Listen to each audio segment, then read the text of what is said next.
ang kalaban ni Lilith. I'm just assisting her.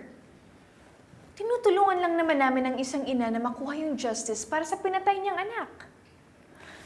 Kilala ko si Aling Ces sa mga kwento ni Lilith. Seriously? Babe, yung nangyari self-defense lang. Kasi si Lilith sinasaktan. Ngayon, si Aling Ces lumaban, napuruhan yung lalaki, napunta ng ospital doon na tuluyan. Hindi murder case yun. Sure ka ba, babe? Napatunayan na nga natin na kayang mag-fabricate ng stories ni Lilith. At andun ka mismo, witness ka, nung inaccuse niya ako sa hit and run.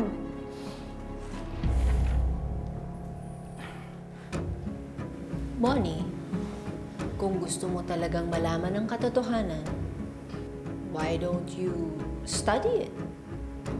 Study the case. Di ba?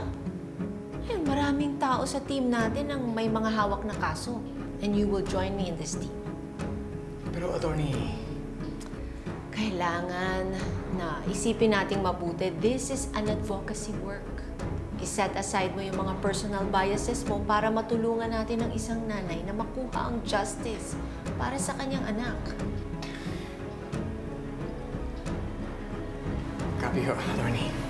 Excuse me.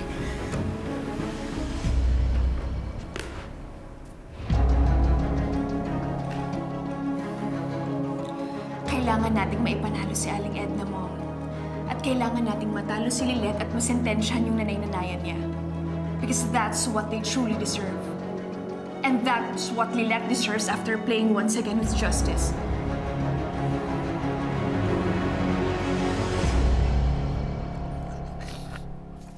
Wala nang bawian ito, ha? Totoo na yan, Tinang. Mapatunayan ko lang po na not guilty kayo sa murder at na nagawa nyo lang yun bilang defense of a relative. Nanalo po tayo. Ito na yun, anak.